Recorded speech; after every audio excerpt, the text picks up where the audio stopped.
Hi everyone, welcome to the Slytherin Relationship Advice Corner. I'm gonna have to think of a better name at some point.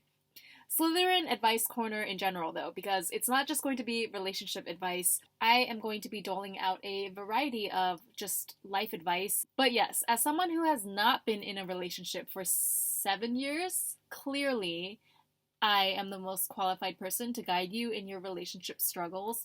But no, see, I don't need to be in a relationship to simply observe human nature and theorize and build models in my head in the way that only a Slytherin Leo snake could.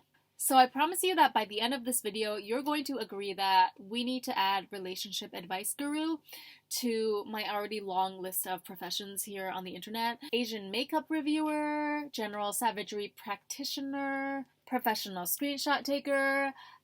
Yes, I am in fact a board certified screenshot taker. I have done screenshot work for the CIA, the FBI. Well, they don't know that I've done work for them yet, but trust me, they will be requiring my services and work at some point in the future, so I thought I would just throw that in the old resume there preemptively. But all jokes aside, let's just get down to the topic of the video. How to tell what type of girl a guy likes. What is he into? Now, this could ring true across the board in terms of what he prefers in looks, personality, even career type, etc. But mostly we are going to be focusing on the physical attraction part. Usually they make that one pretty obvious from the jump, and you can get a pretty accurate idea of what a guy is turned on by or into visually with a fairly minimal amount of observation. So how do you tell that the guy that you're interested in or you have a crush on, how do you tell what he's into in terms of looks in the opposite sex? Okay, are you ready? Because the simple yet complex nature of this answer might just blow your mind. Listen to me carefully. Literally, the first thing that comes out of his mouth pertaining to, like, describing any part of a girl's appearance, regardless of whether he frames it in a positive or negative way, that will inform you on exactly the type of girl or woman he desires. Let me elaborate. I'll give you a couple of examples of actual conversations that I've had with several different male friends and acquaintances over the years. So the first guy number one, I'll just call them guy number 1, 2, 3. So the first guy I noticed had mentioned Taylor Swift a couple of times in our conversations. Not like to the point of overkill, but he was definitely like a casual listener, consumer of Taylor Swift's music, content, whatever you want to call it. And this was a couple of years back before she went into self-imposed exile over the whole Kanye, Kim Kardashian scandal, phone scandal thing. Back when she was still at the top of the charts, having a string of hits. There were also a bunch of memes floating around of her with that, fake surprised face, like every time she won an award, even though she knew damn well that she was getting the award. So yeah. Now, I don't like Taylor Swift at all. We won't get into the details, but just her music, her aesthetic, her white woman feminism, I am not feeling any of it. And I'm the type of person who, especially if I'm talking to you casually as a friend, if you bring up someone or something that I don't like or I'm not into, I'm gonna have no qualms about letting you know that I don't agree with you. It doesn't mean that we have to get into a fight or anything, but it's just like I'm very quick to let you know where I stand on certain matters. So he would mention Taylor Swift a couple of times in our conversation, and then I would retaliate with a mini rant about how I don't like her songs, I don't like her style. So after I laid out my entire ironclad case about why I don't F with Taylor Swift, I just remember this one particular conversation where he basically was, and I honestly don't think he was like a super fan or anything, but he was definitely pretty amused by my distaste for her, and he would say stuff like, well, yeah, I kind of see where you're coming from. She's thin and everything, but she doesn't really have any sex appeal. Meaning that,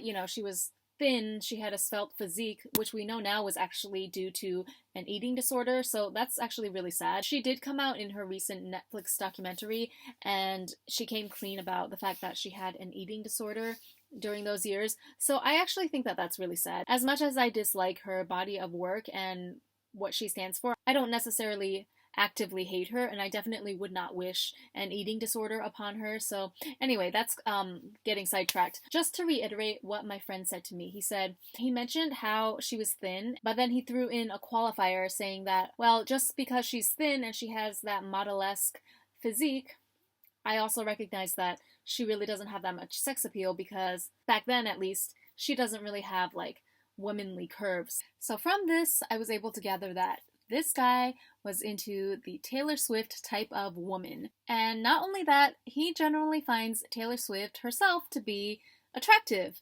See, because if you really, really read between the lines, he was basically saying to me that he equates her body type, that thin, tall, model-esque body, to that of beauty, something ideal. And the part about how she has no sex appeal because of her lack of curves, that translates to, well, thin overall is good. That's my baseline. But it's a bonus if the girl happens to be thin and curvy at the same time, you see. But overall, a thin physique is still something that he desires. I'm telling you, this is the gist of what he was saying, because I've gotten other clues about the way that he reacts to the size of women in general. They all align with what he was saying about Taylor Swift. He likes thin girls, basically. You have to also realize, especially when it comes to more politically sensitive topics, such as women's weight, very few guys, if they have any tact whatsoever, are going to just come out and blatantly say that, oh, well, I don't want a girl that's overweight, or, I wouldn't consider dating a girl unless she had an hourglass body shape. Guys don't want to look like a bad, insensitive person, even though they might be thinking these things in their head. Like, I asked this same dude on a different occasion what he thought about Amy Schumer. Like, do you find her attractive? You know what this guy says to me? He says, well, I guess the general consensus is that she's attractive, right? Like, I guess she's a positive role model for the bigger girls out here. Girl, you know he don't find Amy Schumer attractive, okay? Not saying that there aren't guys out there who do. Like, I'm sure there's plenty of guys out there who find her attractive. I mean, she is married with a baby at this point, so clearly her husband finds her attractive. I'm not saying this to put down Amy Schumer, but the point is, you have to exercise your ability to read between the lines when it comes to what these dudes say to you. They're going to be able to sense when you're trying to test them, or if you're starting to veer into potentially dangerous territory in terms of them saying something insensitive that would make them come off as the bad guy. That's something that I find most men tend to avoid at all costs. So read between the lines. Okay, let's move on to guy number 2, or example number 2. Yeah, actually, because this one is not really particular to any one guy. So I feel like this type of scenario is so common, and a lot of us girls have experienced it in one way or another firsthand. But let's say you're having lunch with a platonic male friend, and you're eating your food, having good conversation, catching up, all that good stuff. All of a sudden, the waitress walks up to your table, and you notice that this girl, she's attractive. She has on a full face of makeup. I'm talking foundation, lashes, 5 layers of lip gloss. Hair is completely done up, glamorous looking. And let's even say that she has some pretty prominent looking, implants in the chest area. If your guy friend can't help but to comment on any one of these areas, even if it's in a negative way, like let's say she takes your order and leaves your table, and your guy friend turns around to you and says, wow, that girl had a ton of lip gloss on, huh? Or, oh, that girl looks super high maintenance. I would never want to deal with that type of girl as my girlfriend. Guess what? That's what he likes. He likes what he sees in that waitress over there.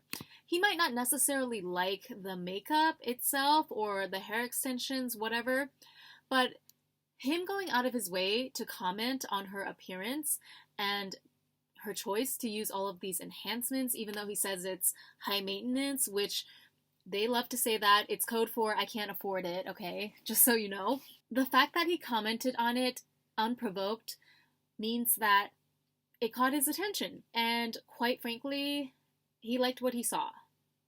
That's really all there is to it. He likes her physical presentation, however fake it may be. He is subconsciously saying, even though she had help from lip gloss, she might have had help from breast implants, it doesn't matter. Whatever visuals she was presenting to him in the moment, it caught his attention and he liked what he saw, okay? Or else, why would he even say anything, right? Why comment at all? See, the Freudian slip is real, you guys. Just think about yourself when it comes to who you find attractive and who you don't. To a certain extent, it's not even a choice, right? It's just a chemical reaction that we have. So as women, the number of guys that we're not attracted to is disproportionately larger than the number that we're attracted to, right? On average. And that's the way that it should be. Let's say that 90% of guys at any given time we do not find attractive, or wait, let's say that 70% of guys we find extremely unattractive, like we just no desire whatsoever. Not only do we not find them attractive, we are actively repulsed by them. And then let's say 20% of the male population we're neutral about. That leaves 10% of the guys out there in public, people that we actually find attractive. They trigger some sort of desire within us. Okay, so 70% of people you're actively not attracted to. Can you ever remember a single instance in which, like, say you're just hanging outside with your girlfriend, you're walking somewhere where there's a lot of people, has there ever been an instance where, I mean, unless a dude is harassing you, which is a completely different story, but let's say you just happen to see a passerby and he's just not the best looking specimen physically. There's premature balding, he has a pot belly, he has acne all over his face, all of which are things that you do not find attractive in a partner. In fact, you are repulsed on some level by these characteristics. Would you ever go out of your way to express to your friend, like in explicit terms, just how unattracted you are to this stranger that has nothing to do with your conversation or your day? They're just a passerby that happened to occupy the same space for a couple of seconds. No, of course not. Why would you go out of your way to draw attention to someone that you don't even find remotely attractive or intriguing in the first place? Like, at best, they don't even register on your radar because you just don't have any use for noticing unattractive guys, right? For what? And at worst, they're so repulsive that, yes, they may have managed to have left some sort of impression on you, but because you are so deeply not attracted to them, your brain is probably working in overdrive to just do everything that it can to make you forget their face and their existence. So either way, your response would not be to dwell on that person even more by expressing to your friend how ugly you found them. Do you know what I mean? Like, when people are not inherently drawn to or even just mildly intrigued by something or someone, they usually don't bring themselves to say something about it out loud, completely unprovoked. So the opposite must be true if somebody actually does manage to make an indelible impression on you. Even if you find yourself drawn to someone in spite of certain characteristics, or like in the case of guys, certain physical features, as long as it intrigues you on some sort of primal level, that energy has to get out somewhere. And this is where guys are pretty predictable in a way. So again, if you notice that they just out of the blue start talking about a specific woman or some sort of feminine characteristic unprovoked, you know that that's what's capturing their interest at the moment. There's no other explanation. And so, okay, so the unprovoked part is also really important, and I just want to clarify. So when you engage in conversation, like with your guy friend in this example, yes, of course, you should be an active participant in the flow of the conversation. Like, you should be moving it forward in a natural way, but you should also be careful to not try and purposely drive him or influence him to say something that he wasn't already naturally headed towards. So let's say you have what's a physical hang-up? Let's say you have a gap tooth, right? Now, there's plenty of celebrities, like examples of people that have gap tooths that are deemed by society to be conventionally attractive, such as Madonna, I can't think of anyone else right now, but there's people that rock it for sure, right? Including like actual supermodels. So, but let's say that for you, this is a point of insecurity and you want to kind of gauge whether or not your guy friend finds that sort of thing attractive. So, what you don't want to do is you don't want to try and manipulate the conversation or like inception your way into an admission from the guy that yes, I think a gap tooth is attractive. Because here's the thing, if you guys are friends and you already have a good rapport, if you try to drive the conversation in that direction, it's not going to be hard per se to get a yes or agreement from him, because he's just going to be caught up in the conversation of the moment. But just because he happens to agree with you in that moment because you brought up Madonna and all these celebrities that have gap teeth doesn't mean that that's the best representation of his true feelings about it, especially if he didn't come to that utterance organically. So okay, this is kind of like hard to think of a realistic scenario for because a gap tooth is such a specific fetish. I don't think it's necessarily that you would want to find out if the guy thinks it's attractive. I think maybe in this case you just want to know that he's not opposed to it, right? So I would say that in this situation, the best case scenario would be if you guys, again, happen to be out somewhere eating. You're at a restaurant and the poster on the wall next to you guys shows a gap tooth model posing. Now you can certainly draw attention to the poster if he's not noticing initially. Let's say it's a Gucci ad. You can mention, wow, that jacket looks amazing on her. This reminds me, I really wanted to purchase something from the new Gucci collection. And then leave it there, you know? The ball's in his court now. Don't try to inception his response. If he now sees the poster and happens to notice and comment on the model, if he says something like, wow, yeah, it looks pretty cool, and hey, check out that model, she's really rocking that gap tooth, then you have your answer. Again, this is a really specific example, but hopefully you understand my drift. Okay, I had a third example, but honestly, I kind of forgot what it was, and at this point, I'm kind of exhausted. But I think I got my points across pretty thoroughly. Reading between the lines is not a new concept whatsoever, but it does take a little bit of practice to really dig in there for like the specific information that you really want, particularly in this case where you are essentially trying to figure out if you are your crush's type or not. The more you practice, the better you'll be able to see and interpret all the signs without having to directly ask the guy, in which case they would probably not answer you truthfully anyway, so it's like not even helpful. And of course, hopefully you don't need me to say this, but obviously never change yourself for any guy. Never feel the need to change yourself. If you happen to catch him in conversation and he starts going on and on about like literally every single type of girl except for you, then just don't even sweat it. Throw the whole dude away, okay? It's not worth your time. So I hope this was helpful in some way. If you have any questions, please leave a comment. Don't forget to like the video and subscribe to my channel. And I will see you next time. Bye!